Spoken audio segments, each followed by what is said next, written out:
नमस्कार, स्वागत है आपका दिल्ली 24 भारत देख रहे हैं आप और मैं हूं आपके साथ लता। बुलेटिन की शुरुआत करेंगे बड़ी खबर के साथ। दिल्ली एयरपोर्ट पर टला बड़ा हादसा। एयरपोर्ट पर आग का तांडव करती बस दिखाई पड़ी, जिसमें एयरपोर्ट पर आग का गोला बनी बस। टर्मिनल 3 पर धू धू कर बस जलती रही। ये बड़ी और अहम जानकारी। तस्वीरें भी देखिए आपके सामने, जिसमें ग्राउंड सर्विस देने वाली बस में आग लग गई। नजदीक में एयर इंडिया का विमान खड़ा हुआ था, तो समय रहते जिस तरीके से ये हादसा टल गया, ये अहम जानकारी। किसी के घायल होने की इसमें कोई खबर नहीं है।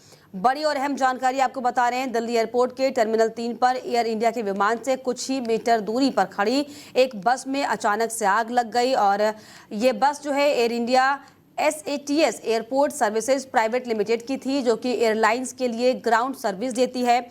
आग लगने के समय बस में कोई यात्री मौजूद नहीं था। फिलहाल इस घटना में कोई घायल नहीं हुआ है। सोशल मीडिया पर सामने आए एक वीडियो में बस पूरी तरीके से आग की लपटों में घिरी दिखाई पड़ रही है। फायर ब्रिगेड की टीम ने मौके पर पहुंचकर आग पर काबू पाया है और जांच इस पूरे मामले को लेकर जारी है। तो दिल्ली एयरपोर्ट पर बड़ा हादसा टला, ये बड़ी जानकारी। तस्वीरें भी आपको दिखा रहे हैं। तो टर्मिनल 3 पर धू धू कर जलती रही बस। ग्राउंड सर्विस देने वाली बस में ये भीषण आग लगी। और अब आपको जरा पूरी तस्वीर दिखाते हैं, पूरे विजुअल्स आपको दिखाते हैं एयरपोर्ट के। देखिए ये पूरी तस्वीर, जहां पर कैसे एयरपोर्ट पर आग का गोला ये बस बन गई और देखिए कैसे नजदीक में कुछ ही दूरी पर ये विमान खड़ा हुआ है। तस्वीरों के जरिए समझिए कि कैसे बड़ा हादसा होते होते टल गया, क्योंकि अभी हाल ही में हमने देखा था कैसे एयर इंडिया का विमान दुर्घटनाग्रस्त हुआ था, जिसमें कई लोगों की जान चली गई थी। और अब ये जो तस्वीर साफ तौर पर एयरपोर्ट के अंदर से सामने आ रही है, ये वाकई डराने वाली तस्वीर है कि कैसे इतना बड़ा ये हादसा हो गया। क्योंकि सुरक्षा में चूक के मायने भी इसको समझ सकते हैं, क्योंकि जो ग्राउंड सर्विस बस देती है उसमें ही अचानक से आग लग गई। लेकिन गनीमत रही कि इसमें कोई यात्री बैठा नहीं हुआ था। अगर मान लीजिए कोई यात्री इसमें बैठा हुआ होता तो क्या ये हादसा विकराल रूप ले सकता था। और जिस तरीके से आप देखिए ठीक बगल में आप देख पा रहे होंगे तस्वीरों में भी, कुछ ही दूरी पर विमान खड़ा हुआ है। और ये विमान क्या खाली फ्यूल के साथ खड़ा है या भरे फ्यूल के साथ खड़ा है। अगर जरा सी भी लपटे आग की विमान को टच करती तो ये भीषण रूप ले सकता था पूरा एयरपोर्ट। लेकिन गनीमत रही कि ये हादसा बड़ा टल गया। फिलहाल इसमें किसी के भी घायल होने की कोई जानकारी नहीं है। लेकिन तस्वीरें आपकी टीवी स्क्रीन पर, जिसमें कुछ ही दूरी पर खड़ा विमान और ठीक पास में एक बस खड़ी है, जो कि आग का गोला बनती हुई नजर आ रही है। तस्वीरें वाकई डराने वाली और थोड़ा सा आश्वस्त करने वाली भी, क्योंकि इस हादसे में किसी के जान माल का कोई नुकसान नहीं हुआ है, कोई भी इसमें घायल नहीं हुआ। लेकिन गनीमत इसे समझिए, क्योंकि बहुत बड़ा हादसा होते होते दिल्ली के एयरपोर्ट पर टल गया। और इसी पर ज्यादा जानकारी के लिए दिल्ली से मेरे सहयोगी चंगेज जुड़ गए। चंगेज, क्या इसको लेकर जानकारी मिल रही है? क्योंकि जो तस्वीरें सामने आई है वाकई डराने वाली, क्योंकि जहां पर बस में आग लगी ठीक उसके पास में एक एयर इंडिया का विमान खड़ा हुआ है।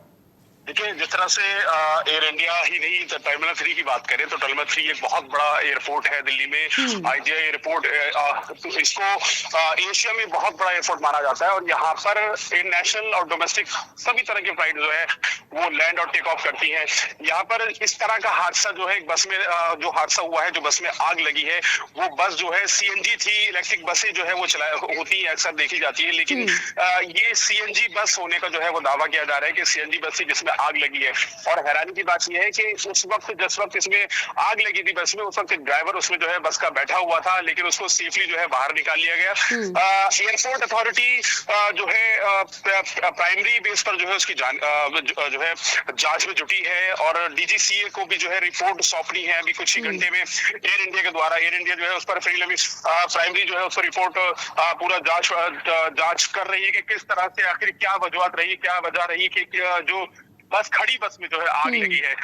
और गनीमत ये रही कि कुछ ही दूरी पर जो है उसकी 3-4 फ्लाइट्स जो है वो खड़ी थी, लेकिन अगर कोई बड़ा हादसा हो सकता था अगर वहां पर, चूंकि जब फ्लाइट जो है खड़ी होती है, जब उसमें यात्री बैठते हैं तो उससे उसी वक्त जो है उसी समय जो है फ्यूल भरा जाता है। तो अच्छी बात, गनीमत बात ये रही कि फ्लाइट में जो है उस समय कोई था नहीं, फ्लाइट खाली थी, वहां खड़ी होती है और ऐसी सैकड़ों जो है फ्लाइट जो है पूरे ग्राउंड में आईजे एयरपोर्ट पर उसके जो है ग्राउंड में देखी जा सकती है। बिल्कुल चंगी जी, वाकई हालांकि गनीमत रही और राहत वाली खबर है कि इसमें किसी के जो है जान माल का कोई नुकसान नहीं हुआ है, लेकिन क्योंकि जिस तरीके से हम तस्वीरें भी देख रहे हैं और जो विमान पास में खड़ा हुआ है, हालांकि फ्यूल उसमें भरा है या नहीं ये तो जानकारी नहीं है, लेकिन अगर गलती से भी कुछ लपटें आग की उस विमान में टच कर जाती तो आप सोचो ये हादसा कितना भयावह हो सकता था।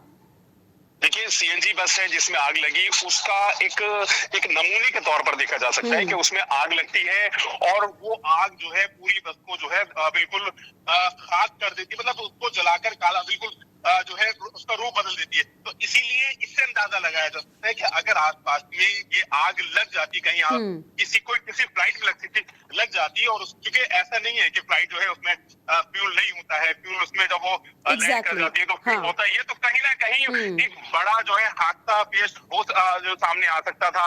और एयरपोर्ट आईजे एयरपोर्ट पर टर्मिनल 3 पर इस तरह का हादसा होना यानी कि एक बड़ी खतरे की घंटी थी और आसपास के इलाकों में भी इसका असर देखने को मिल सकता था, लेकिन गनीमत नहीं कि किसी भी प्रकार का कोई, वाकई ये बहुत बड़े खतरे की घंटी थी, क्योंकि जाहिर तौर पर टर्मिनल 3 में अगर कोई नुकसान होता, कोई भी हादसा होता, कोई भी जो है भयावह, अगर इससे ज़्यादा तस्वीरें आती तो पूरा एयरपोर्ट इसमें जो है इसके जद में आ जाता। लेकिन अब क्योंकि ये हादसा टल गया है, गनीमत रही, हालांकि इसकी जांच ज़रूर हो रही कि आग कैसे लगी और कैसे ये हादसा पूरा हो गया। लेकिन ऐसे में क्या एयरपोर्ट अथॉरिटी की ओर से कोई बयान इसको लेकर सामने आया? क्या मेंटेनेंस को लेकर, मेंटेनेंस अथॉरिटी के जो लोग होते हैं, क्या उनकी तरफ से कोई बयान आया है कि आखिर कैसे ये गंभीर चूक हो गई? देखिए, अभी तक जो मीडिया को जानकारी मिली है उस जानकारी के अनुसार directorate general of civil aviation की तरफ से जो है इस पर प्राइमरी तौर पर जो है वो रिपोर्ट मांगी गई है कि अभी 2-3 घंटे में ही उसकी रिपोर्ट सौंपनी है और उस रिपोर्ट में पता लग पाएगा कि आखिर उसकी वजह, इस आग लगने की वजह क्या रही। क्योंकि एक बड़ी हैरानी भरी जानकारी जो है वो सामने आ रही है कि एयरपोर्ट पर जो सर्विस देती है, सर्विसेज बसेज जो होती हैं वो आपको जब आपका चेक इन कंप्लीट हो जाता है तो उसके बाद वो बसें आपको जो है शटल के तौर पर इस्तेमाल की जाती है। उनको जो है एयर बस तक उनको लेकर जाया जाता है यात्रियों को, और यात्री जो है देखा जाता है 3-4 बसें उसमें एक जो है एक फ्लाइट के लिए लगी होती है, तो उसमें बहुत सारे यात्री, अंदाजा आप लगा लीजिए कि 35-40 यात्री जो है कुछ खड़े रहते हैं, कुछ बैठ भी जाते हैं, तो 35-40 यात्री जो है एक बस में होते हैं।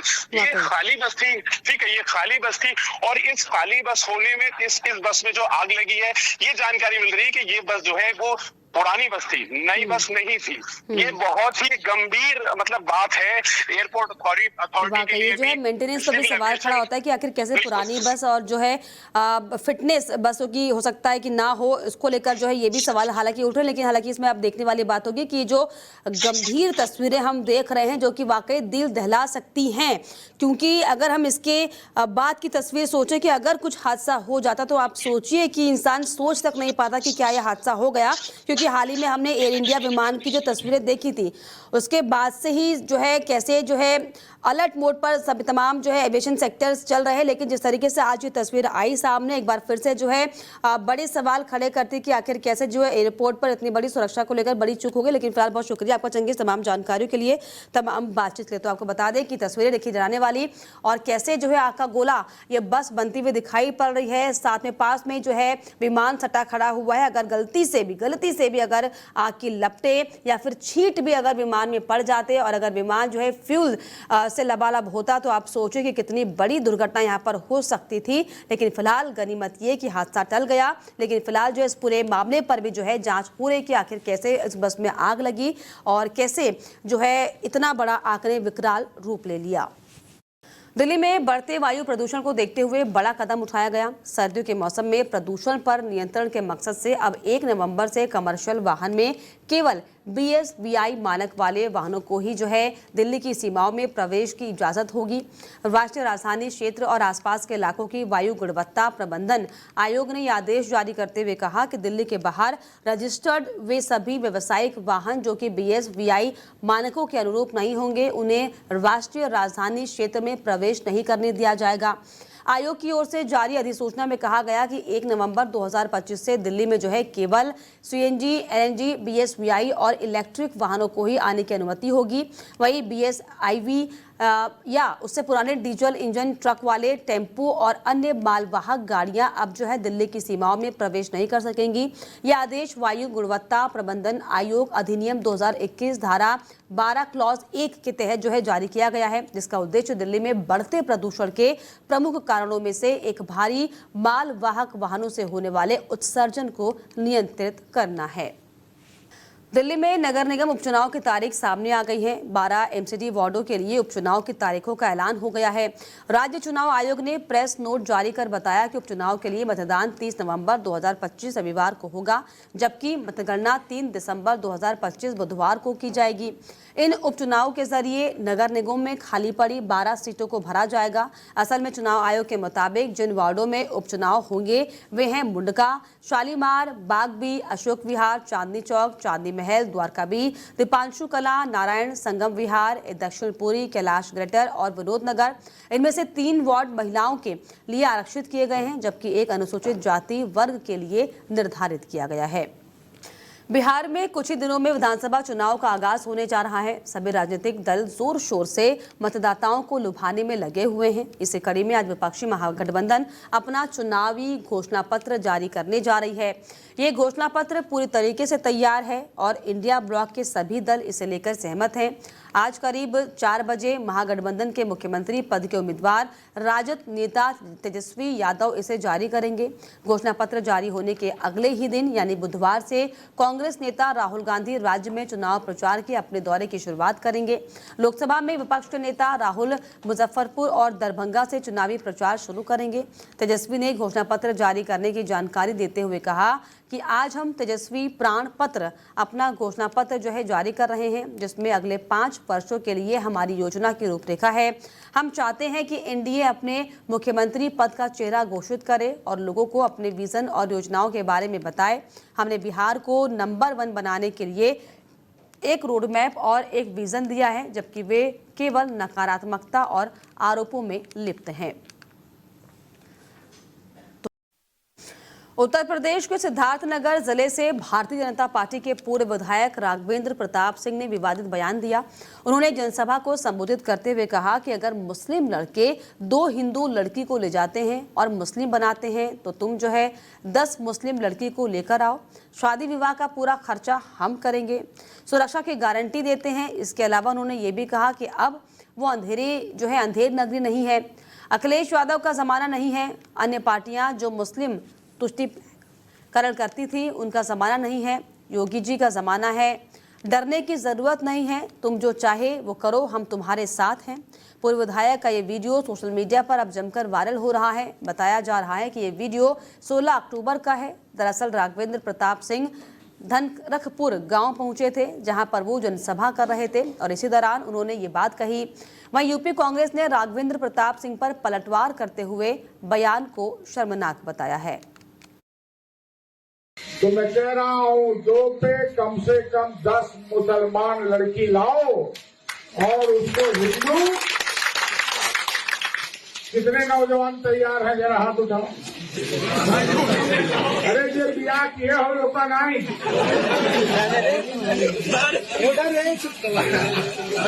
2 पे 10 से कम मंजूर नहीं है।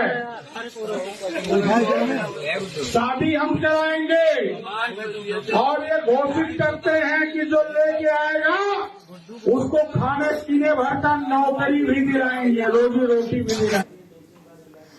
तो देखिए खुली सभा में कैसे जो है नीतियों का पाठ पढ़ाते बीजेपी के नेता दिखाई पड़ रहे हैं। राघवेंद्र जी, इनका ये बयान है कि आप जो है 10 मुस्लिम लड़कियों को लेकर आओ, शादी का खर्चा हम उठाएंगे, सुरक्षा की भी गारंटी दी, डरने की ज़रूरत नहीं, ये भी दरअसल बयान दिया गया। तुम जो चाहो वो करो, हम तुम्हारे साथ हैं। ये राघवेंद्र प्रताप सिंह का जो बयान है, दरअसल इसको लेकर अब जो है सपा कांग्रेस उन्हें घेरने की कोशिश ज़रूर कर रही है, लेकिन ये दरअसल दर्शाता है कि हम किस तरह की मानसिकता में जी रहे हैं। क्योंकि एक और जहां पहले से ही तमाम आरोप लगते रहे हैं बीजेपी पर तुष्टीकरण करने के, माहौल को ख़राब करने के, लेकिन उसी माहौल के बीच में देखिए भरी जनसभा में जो है बीजेपी के नेता इस तरीके से बयानबाजी कर रहे हैं जो वाकई उस मानसिकता को दर्शाता है जिस मानसिकता के आरोप बीजेपी पर अक्सर जो है लगते रहे हैं।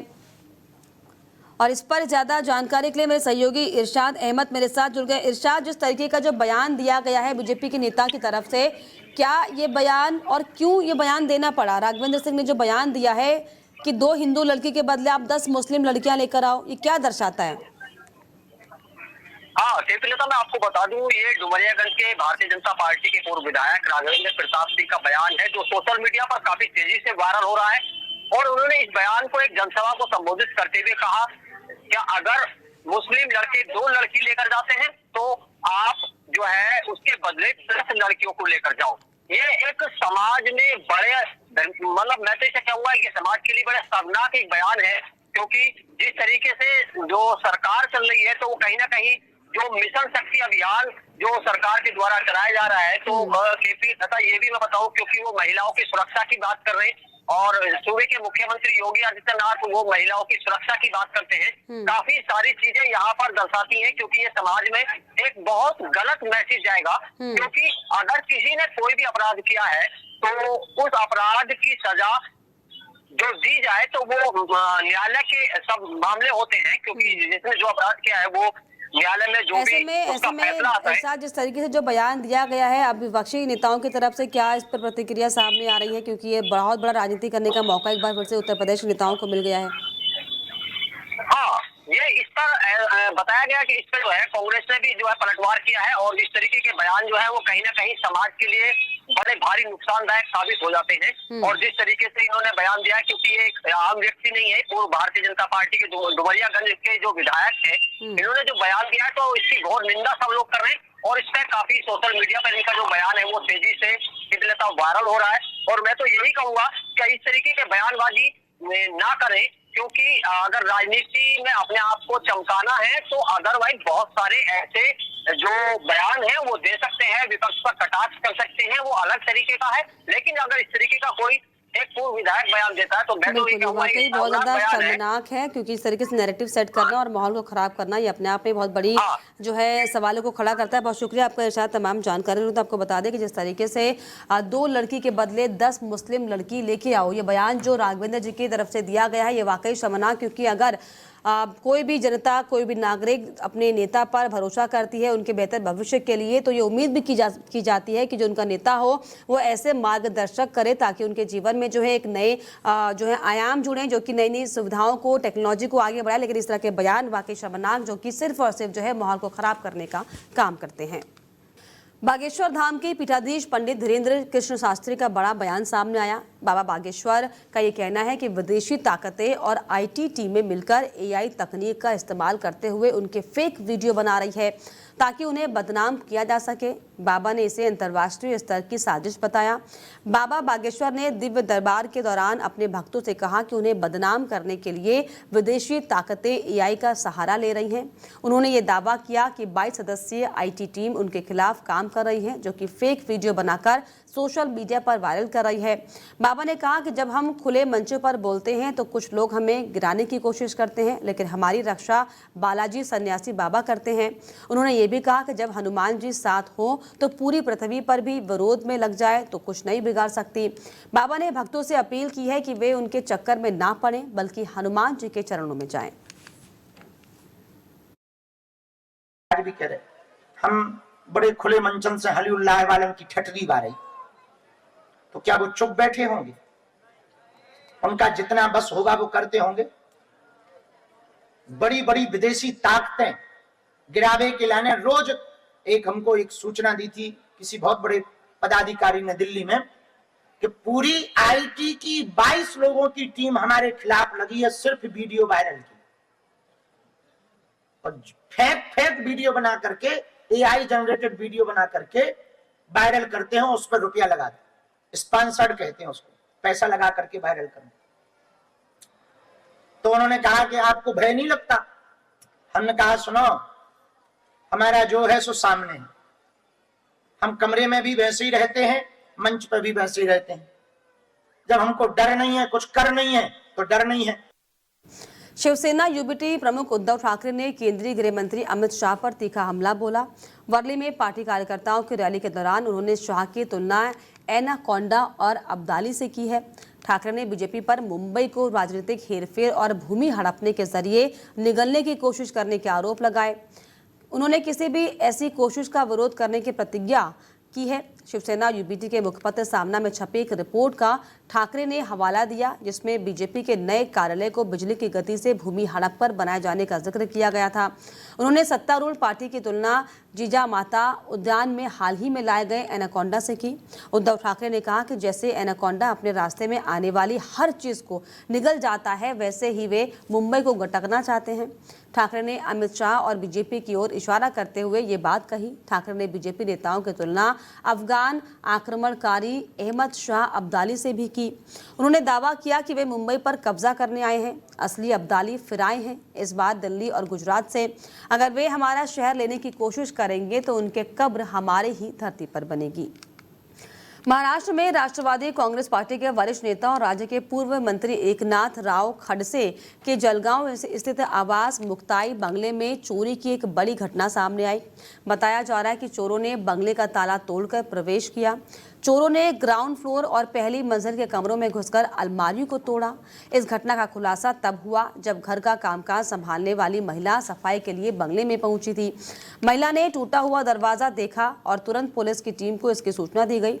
घटना की सूचना मिलते ही पुलिस मौके पर पहुंची और मामले की जांच शुरू कर दी गई। जानकारी के अनुसार चोरी की इस वारदात के दौरान बंगले में कोई भी सदस्य मौजूद नहीं था, क्योंकि खडसे परिवार फिलहाल इस आवास में नहीं रहता।